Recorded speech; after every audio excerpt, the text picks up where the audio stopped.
তো welcome to my YouTube channel. তো my journey জীবনের জন্য ইউটিউব চ্যানেলে তোমাদেরকে স্বাগত জানাই।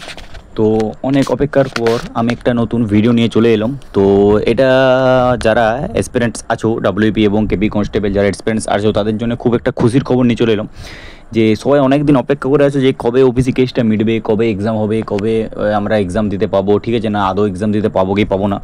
তো অনেক অপেক্ষার পর একটা তোমাদের খুশির খবর যে ওবিসি কেসটা পেশ হয়ে গেছে। তো এরপর তোমাদের এক্সাম হবে, তো সেটা আমি তোমাদেরকে এই ভিডিওতে বলবো। তো ডাব্লিউপি ওবিসি কেস আপডেট নিয়ে এই ভিডিওতে আমি কথা বলবো। ওবিসি কেস আপডেট যে বিলটা, যেটা আমি আগের ভিডিওতে বানিয়েছিলাম যে ওবিসি কেস যে আপডেট বিলটা পাস করবে, তো সেই বিলটা কারণ জানো যে তৃণমূলের কতটা হাত আছে এবং তৃণমূল চাইলে সঙ্গে সঙ্গে করে দিতে পারে, কিন্তু যেহেতু ওদের হাত আছে সেহেতু ওরা করে দেবে। তো তৃণমূল সেই কেসটা পেশ করেও দিয়েছিল এবং সেটা ক্লিয়ারও করে দিয়েছে। তো আজকে সেই পাস হয়েছে বিধানসভা, সেই ভোটের বিধানসভা ভোটে আজকে পাস হলো, ঠিক আছে বিধানসভায়।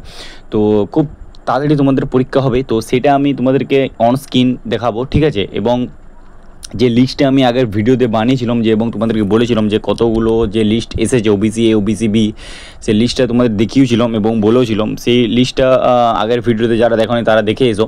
তো সেই লিস্টটা পেশ হয়ে গেছে, পেশ হয়ে যাওয়ার যে ফাইনাল রেজাল্ট আছে সেটা আমি তোমাদেরকে এই ভিডিওতে বলবো।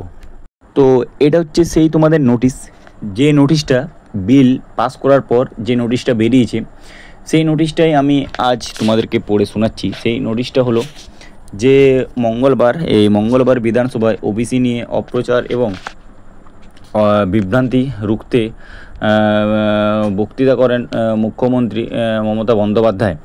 এবং মমতা বন্দ্যোপাধ্যায় তিনি জানিয়েছেন যে আর্থিক ভিত্তিতে সমীক্ষা করা হয়েছে, ঠিক আছে, আর্থিক ভিত্তিতে সমীক্ষা করা হয়েছে এবং ওবিসি সংক্রান্ত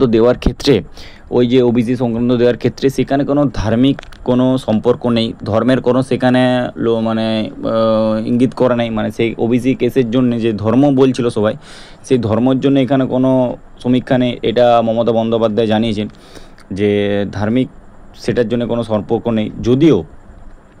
যদিও তার এই দাবি মানতে চায়নি বিরোধী দল বিজেপি এটা মানতে চায়নি যে না মমতা বন্দ্যোপাধ্যায় এটা মিথ্যা কথা বলছে, যে ধর্মের জন্য এটা নয়, কিন্তু বিজেপি এটা মানতে চায়নি যে ধর্মের জন্য নয় বলে, ঠিক আছে বিজেপি দল।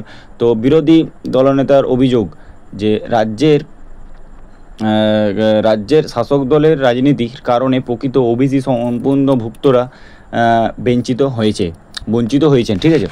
তো এটাই তোমাদের একটা ফাইনাল জানা যাচ্ছে যে ওবিসি যে বিল পাস হয়েছিল সেই বিলটা এটা আর কি জানে যে বিরোধী দল এবং মমতা বন্দ্যোপাধ্যায় তিনিও বলেছেন। তো এটা একটা তোমাদের নোটিশ দিয়েছে। তো এটা একটা খুশির খবর, কি এটা একটা খুশির খবর হচ্ছে তোমাদের যেহেতু এইটা উঠেছে, তো সেই ক্ষেত্রে তোমাদের এক্সামটা খুব তাড়াতাড়ি নেওয়া হবে। তো এর সাথে তোমাদের ডাব্লিউপি কনস্টেবল এবং কেপি কনস্টেবল, তার সাথে কেপিএসআই এবং ডাব্লিউপিএসআই সবেরই এক্সাম হবে। এবং কেপিএসআই যে কেপিএসআই প্রিলিম যে এক্সাম হয়েছিল, ঠিক আছে, সেটার এক্সাম হয়েছিল সেটারও রেজাল্ট বেরোবে খুব তাড়াতাড়ি সেই নোটিশ আসতে চলেছে। তো তোমরা প্রিপারেশান নিয়ে যাও, প্রিপারেশানকেও বন্ধ করো না। আর যারা চ্যানেল নতুন তারা সবাই চ্যানেলটা সাবস্ক্রাইব করতে ভুলো না, কারণ যখনই আমি কোনো ভিডিও আপলোড করবো সেই খুব তাড়াতাড়ি নোটিফিকেশান পেতে তোমাদেরকে এই চ্যানেলটা ফলো রাখতে হবে, কারণ আমি খুব ইম্পর্টেন্ট ভিডিও বানাই এবং সেই ভিডিও তোমাদের অনেক হেল্পফুল হয় এবং অনেক কাজের হয়। এবং এই ক্ষেত্রে যদি কারোর কোনো কিছু জানার থাকে বা কারোর কিছু ইনকোয়ারি থাকে তো আমাকে সেটাই ভিডিওর কমেন্টে তোমরা করতে পারো, আমি তোমাদেরকে সেটার অ্যান্সার দিয়ে দেবো। তো এই ছিল আমার আজকের ভিডিও। যেহেতু আগের ভিডিও আমি বানিয়েছিলাম যে বিল পাস করবে, সেই বিলটা কতজনকার নাম ছিল সেই লিস্ট আমি দিয়ে দিয়েছিলাম, সেখানে আমার কেউ কমেন্ট করোনি, সেই জন্য আমি সেই লিস্টটা বানাইনি যে কাদের কী কী নাম এসেছে। তো এবং সেই লিস্টটা পেশ করার পর এখানে এই নোটিশটা এসেছে, মমতা বন্দ্যোপাধ্যায় তিনিও বলেছেন, তার সাথে বিরোধী দল তিনিও বলেছেন। তো এই ছিল আজকের ভিডিও। তো আশা করছি ভিডিওটা তোমাদের ভালো লেগেছে। তো দেখা হচ্ছে নেক্সট ভিডিওতে নতুন কোনো টপিক নিয়ে, নতুন কোনো ভিডিও নিয়ে। আজকের মতন এখানেই টাটা, জয় হিন্দ, জয় ভারত।